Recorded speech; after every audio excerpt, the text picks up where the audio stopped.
नमस्कार शेतकरी बांधवांनो. राज्याचे पणन आणि राजशिष्टाचार मंत्री जयकुमार रावल साहेबांनी दिलेल्या माहितीनुसार राज्यामध्ये मूग, उडीद आणि सोयाबीन या 3 पिकांची किमान आधारभूत किंमत म्हणजेच MSP नुसार खरेदी करण्याची सुरुवात दिनांक 30 ऑक्टोबर 2025 पासून सुरुवात होत आहे. म्हणजेच सर्व शेतकरी बांधव आपल्या जवळच्या खरेदी केंद्रांवर जे काही शासकीय मान्यता असलेले जे काही खरेदी केंद्र आहेत, खरेदी केंद्रावर जाऊन आपली नोंदणी करू शकतात किंवा ऑनलाईन ॲपचा वापर करूनही आपल्या ह्या 3 पिकांच्या ऑनलाईन नोंदणी करून आपला माल MSP नुसार महाराष्ट्र शासनाला किंवा केंद्र शासनाच्या योजनेअंतर्गत MSP नुसार ते केंद्र शासनाला देऊ शकतात.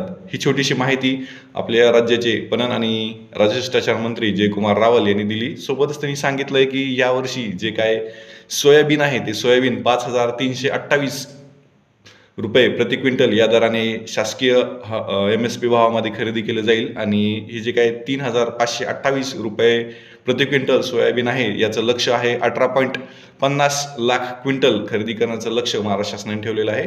त्याचबरोबर त्यांनी सांगताना असंही सांगितलं की उडदाचा जो काही MSP भाव आहे किंवा हमी भाव आहे, उडदाचा जो भाव आहे ₹7,800 प्रति क्विंटल हा असेल आणि उडदाचं जे काय खरेदीचं लक्ष्य आहे ते 32.55 लाख क्विंटल इतकं आहे असं त्यांनी सांगितलेलं आहे. त्याचबरोबर त्यांनी मुगाच्या संदर्भातही माहिती दिलेली आहे. जे काही मूग आहे, मूग या पिकाबद्दल जो काही MSP रेट महाराष्ट्र देणार आहे, महाराष्ट्र शासन किंवा केंद्र शासन देणार आहे तो आहे ₹8,768 प्रति क्विंटल आणि या मुगाचं जे काय त्यांनी लक्ष ठेवलेलं आहे खरेदीचं ते 3.30 लाख क्विंटल इतकं त्यांनी ठेवलेलं आहे.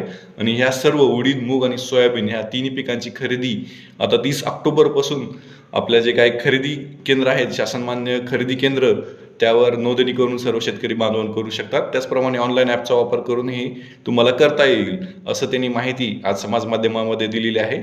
धन्यवाद. अशाच माहितीसाठी, अशाच अपडेटसाठी तुम्ही माझं चॅनल सबस्क्राईब करा, लाईक करा, शेअर करा अशी मी विनंती करतो. धन्यवाद.